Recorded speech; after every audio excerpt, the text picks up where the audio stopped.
네, 안녕하세요. 미리네 라이브 상무무입니다. 도깨비팀 토트넘이 이번 주말 맨유와의 벼랑끝 매치를 준비하고 있습니다. 4위권 진입을 위한 마지막 분수령이 될 것 같은데요. 토트넘이 맨유에게 패배하게 된다면 사실상 4위권 진출에 큰 원동력을 잃을 수 있을 것이라고 생각을 합니다. 그리고 만약 토트넘이 4위권 진입에 실패를 한다면 스카이 스포츠에서 주장한 것처럼 해리 케인이 토트넘과 재계약을 하지 않고 다시 맨시티로의 이적을 고려할 수도 있을 것입니다. 스카이 스포츠의 베렌백 기자는 케인은 토트넘과 재계약을 하지 않을 것이며 여름에 맨체스터 시티 이적을 원한다. 케인은 맨시티의 전술에 완전히 꼭 맞는 선수라고 보도를 했습니다. 하지만 토트넘의 명장 콘테 감독이 있고 다음 시즌 챔피언스리그 진출권을 따내게 된다면 케인이 다시 한번 마음을 돌릴 수도 있을 것이라고 생각을 합니다. 오늘 영상에서는 좀처럼 기복 없이 꾸준한 플레이를 보이던 손흥민 선수가 최근 몇 경기에서 기복이 있는 플레이를 보여주고 있습니다. 턴오버도 많았고 결정력 하나는 최강이라고 불리는 손흥민 선수였지만 여러 차례 기회를 날리는 모습도 보여줬었죠. 그렇다면 손흥민 선수가 무슨 이유 때문에 이런 기복 있는 플레이를 보여주고 있는 것인지 세 가지 측면에서 확인을 해보는 시간을 갖도록 하겠습니다. 네, 우선 첫 번째입니다. 손흥민 선수가 좋은 경기를 어떻게 펼치느냐에 대해서는 토트넘의 윙백과 중원에서 얼마나 양질의 패스가 파이널 서드로 뿌려지는지, 손흥민의 수비 부담을 얼마나 많이 줄일 수 있는 것인지에 따라 손흥민 선수의 경기력이 달라진다고 봐도 될 것 같습니다. 토트넘의 가장 큰 약점이 오른쪽 윙백과 미드필더 라인이라고 볼 수 있을 텐데요. 일단 이번 시즌 바르샤에서 이적을 한 에메르송 로얄이 오른쪽에서 너무나 잦은 실수를 많이 했었죠. 에버턴전에서는 로얄 대신 도어티가 출전을 하며 다니엘 알베스가 토트넘으로 온 것이 아니냐는 정도의 활약을 보여줬습니다. 콘테 감독의 전술의 특성상 윙백을 굉장히 중요시하기 때문에 도어티가 계속 에버튼전과 같은 활약을 해줄지는 지켜봐야 할 것인데요. 그리고 두 번째 문제는 중원 미들입니다. 이번 시즌 은돔벨레와 로셀소, 알리를 모두 내보냈던 토트넘이고 현재 토트넘에는 스킵과 호이비에르, 윙크스, 그리고 겨울 이적장에서 유벤투스로부터 데려온 벤탄쿠르 선수가 있습니다. 스킵은 장기 부상으로 이탈한 상황이며 윙크스는 상대의 전방 압박이 거셀 경우 볼을 적절히 패싱하지 못합니다. 그래도 킥력이 좋은 윙크스이기 때문에 상대의 압박이 덜할 경우에는 전방으로 볼 배급을 할 수 있지만 사우스햄튼전이나 wolves햄튼전처럼 토트넘을 거세게 몰아붙인다면 토트넘의 중원에서 파이널 서드로 볼 배급을 원활하게 해주지 못합니다.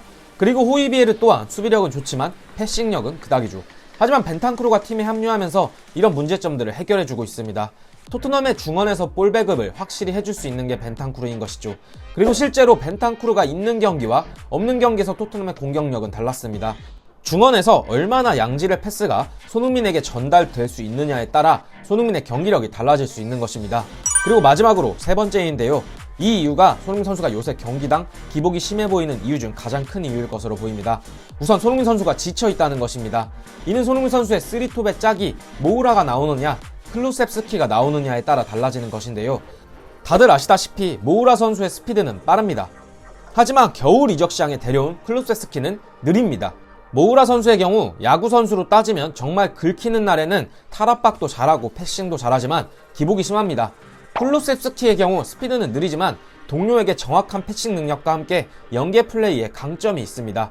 또한 공을 소유할 줄 아는 선수입니다. 클루셉스키가 동료에게 슈팅 찬스를 만들어주는 플레이가 토트넘 내에서 세 번째로 높다고 합니다. 그리고 동시에 손흥민 선수에게 제일 많은 기회를 만들어줬다고도 합니다.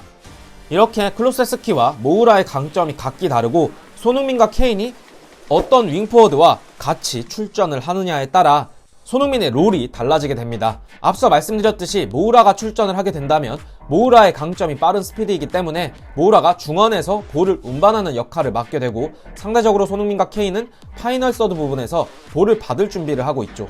하지만 클루셉스키가 출전을 하게 된다면 클루셉스키의 스피드가 느리기 때문에 볼 운반에 대한 역할이 손흥민에게 주어지게 됩니다.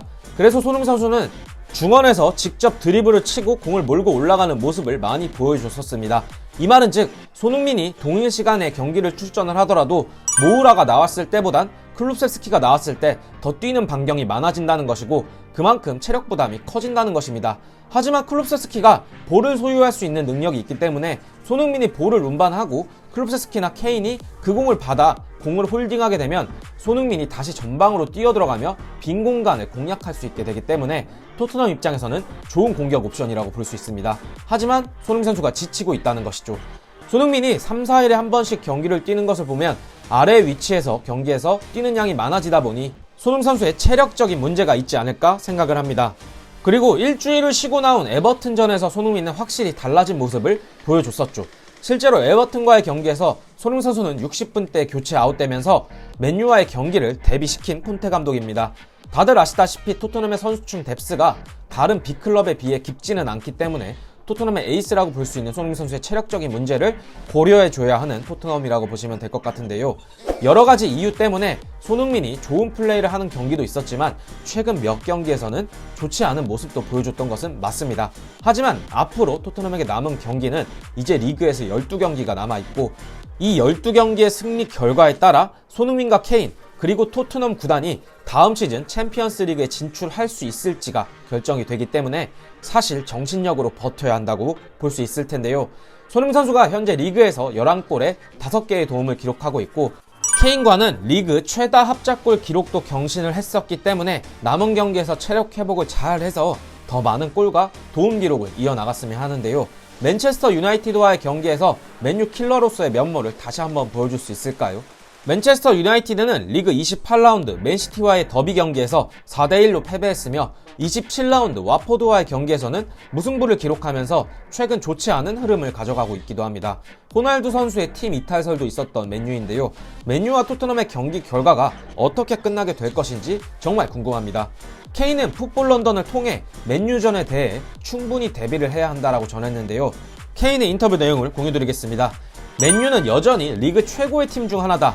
바로 전 라운드에서 실망스러운 결과를 맨유가 얻었기 때문에 선수 안에 반응이 있을 것이다. 우리는 그것을 대비해야 하고 우리가 에버턴전에서 훌륭한 결과를 얻었지만 원정을 치러야 하기 때문에 힘든 경기가 될 수도 있다. 맨유는 훌륭한 선수들을 가지고 있고 시즌 첫 대결에서도 우리를 편하게 이겼다. 이 부분을 염두에 둬야 한다면서 맨유전에서 좋은 결과가 일어날 수 있도록 최선의 준비를 할 것임을 말했었습니다. 송케듀오가 맨유전에서도 과연 이를 낼 수 있을 것인지 지켜보고 있도록 하겠습니다. 오늘 저희의 영상은 여기까지이고 영상 끝까지 시청해주셔서 감사드립니다. 오늘 저희의 영상이 괜찮으셨다면 구독과 좋아요 그리고 알람 설정 부탁드리면서 영상 여기서 마치도록 하겠습니다. 감사합니다.